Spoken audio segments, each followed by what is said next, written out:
Hi, my name is Dalita McKinney and I'm welcoming you today. This is my first podcast through Pumpage Network and it's called Mindfulness with Dalita. Mindfulness may seem like the trendy word nowadays, and it is, but most people are a little iffy on the subject. A lot of people think that it's being mindful of things around you, when in all actuality, it is being mindful of yourself. It is being in the moment. You're living in the moment. It's almost like you're making a memory. If you're living in the moment, you are making a memory. Because if you're not in the moment, you're on autopilot and you're just going in a certain direction and you're not getting anywhere. But if you remember and you're in the moment and you do something, you will remember the memory. Sometimes you'll be sitting around a family table, a gathering or something, and you'll go, oh yeah, I remember that. I remember when that happened. And they're talking and everything, and pretty soon you get the idea of, wait a minute, what are you guys talking about now? And they don't understand because you were there, but obviously you weren't in the moment. So you can't remember. You are on autopilot. Autopilot is when you're trying to juggle too many things at once. It's scientifically proven that you cannot multitask things. You can do many things at once. However, putting all your energy into one thing is different because you're not being mindful. So let's try a little experiment. Do you remember your first kiss? Do you remember your first bicycle? How about your first car? If you can remember those things, that is amazing. That is really great. If you can't remember those and it's just put into a little pod of, yeah, I remember I had that stuff, or I remember I did that stuff, that's when it's sad. That's mindlessness. And that's when you have so many different problems. Your balance is off in your body and you're not going anywhere. So what I want to do is give you examples for yourself to do. It's fairly easy. The first one is putting your cell phone down. Our cell phones, we have everything in them today. We even take pictures of things we think we might need or might need to remember. Put it down and walk away from it, because I would like you to go outside. Or if you have kids and can't go outside, fine, stay in the house, no problem.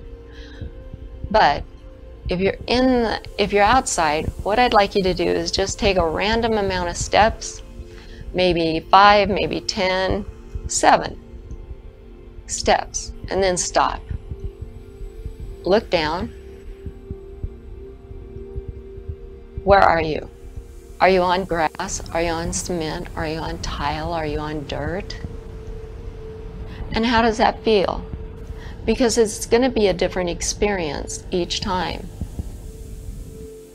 But when you're in the moment and you're seeing that you are right there, like let's say you're on grass. Okay, does my grass need mowing? Does it need water? These are things that are put into your head for memories. Now look around from where you're standing. Do you see trees or flowers or anything like that? If you do, what color are the flowers? What shape are the flowers? I have a tree in my backyard that I really don't like, but it has beautiful flowers. The bark is horrible, but the flowers are gorgeous. Now, if you're inside because you have a baby or you just need to stay inside. Maybe it's a rainy day and who wants to go outside? Look down where you're standing. Just right now, just stand and look down. Are you on carpet? Are you on tile? Are you on wood? And then look around you. Is everything in its place? Or do you know? Does everything have a place?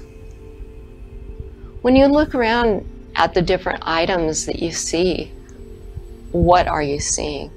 You need to really internalize what you're seeing and how you're feeling. Like you see your grandmother's clock. That's amazing, because what that does is that brings back memories, not only of things in your past and life with your grandmother, but it means something. And you'll make a memory on top of a memory by just standing there looking at it. I know these may sound really irrelevant. However, I was not in the place where I could be in the moment. I was actually seeing a counselor, and we'll call her Abby. And the counselor I would go to weekly, you know, and she says, "You're not living in the moment, you need to be in the moment." Well, excuse me, I'm here and I'm in the moment. What is the problem? I'm feeling high anxiety. I was feeling frozen. I didn't know what to do. And it was just impossible to understand why she was just sitting back, you know, and saying, well, you need to live in the moment. Okay, so I read all the books that she gave me to read. I did the exercises that she wanted me to do. And I'm still struggling. One day, I was sitting on the sofa, and we had a small puppy that we rescued. And he was about the size of a full-grown Chihuahua at 7 weeks. Problem was is he's a boxer mastiff, and so he was pretty sick, but he was laying on my lap one day, and all of a sudden, out of nowhere, I feel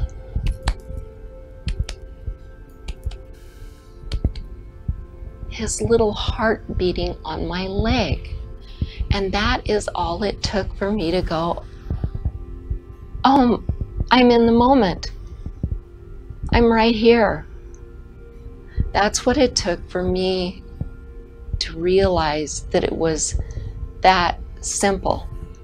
And I could easily move into other things and other areas in my life and apply being mindful. And it was just like day and night. You're getting the benefit of the cheat sheet version, because Abby didn't help me get this. I had to come up with it on my own. But I want you to know that that little puppy grew up to be 53 kilos and very happy. I love him. He's a wonderful dog. Now let's try understanding consequences. How does consequences and mindfulness go together? This doesn't sound right, but it really is. The consequences are just this. Let's say that you're at work. No problem, you know, you're talking to a coworker, and you know, all of a sudden you start talking about maybe going out one night after work for a drink, you know, before you go home, and things like that. Typical office things. However, the next day, the person approaches you and says, when would be a good time to do this? Oh, tomorrow. Oh, okay. Well, the guy had plans, but move it around. So he comes in the next day and he says, what place would you like to go, and what is the,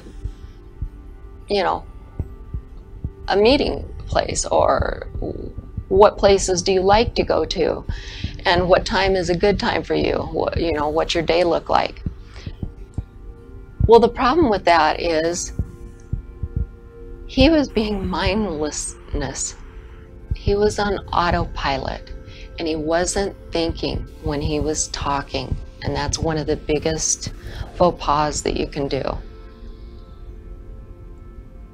He had to backpedal and say, oh, I'm sorry, something came up and I can't do it. The consequences are he's feeling highly uncomfortable and stressed. And the other person that was looking forward to going out gets this out of the whole experience. I'm sorry. Doesn't get to live in the moment of going out and having a good time. All he gets is the I'm sorry. This really works with partners too. And I want to address this because I feel that this could help relationships. Let's say that your partner and you have had time to plan a trip or a weekend or even a night out.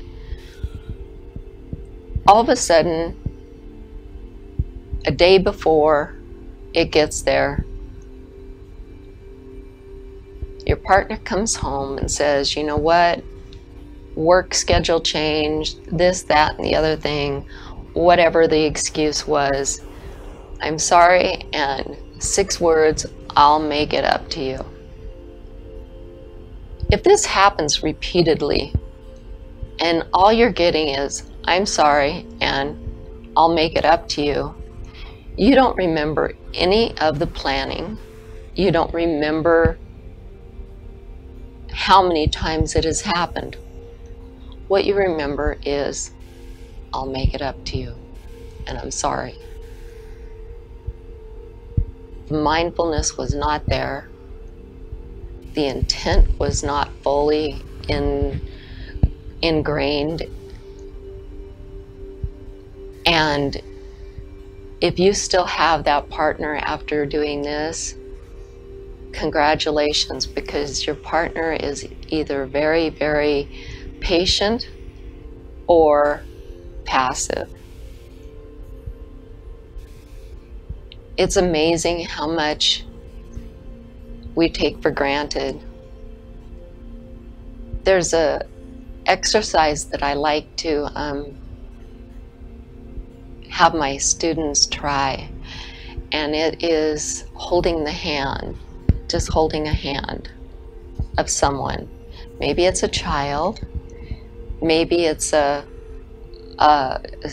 someone your same age, maybe it's a man that has a larger hand than you, or maybe it's somebody older that has the old worn hands of wisdom.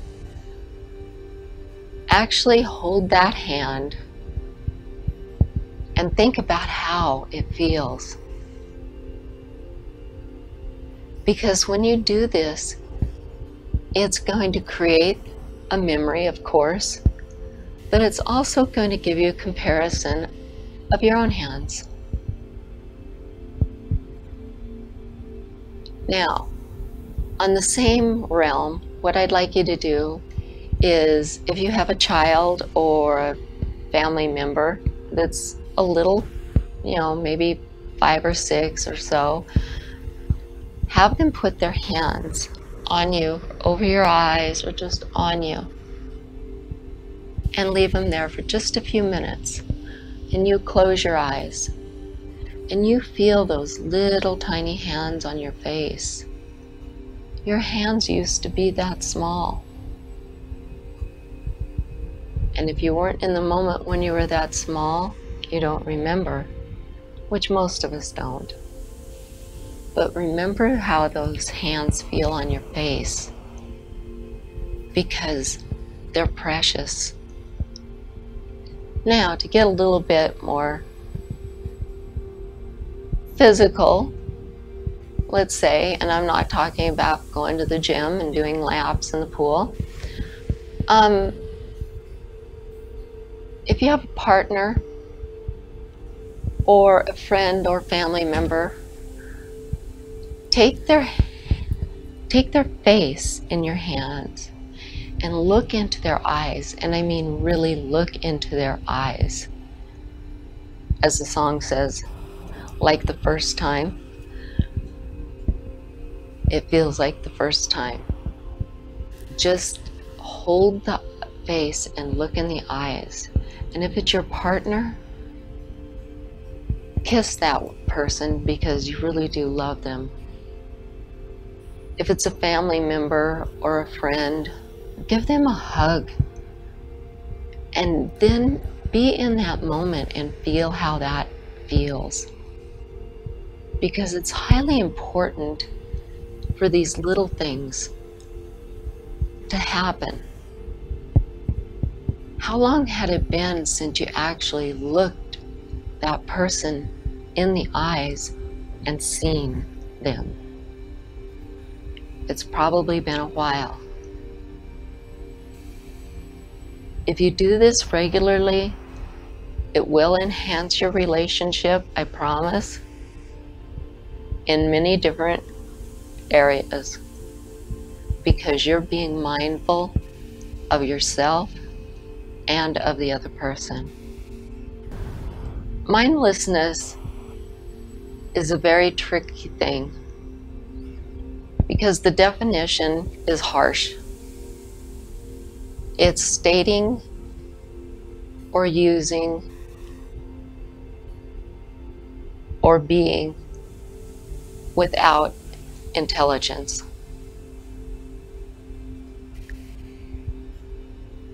So basically, if you're not in the moment and you're not there, it's going to be extremely difficult to move forward.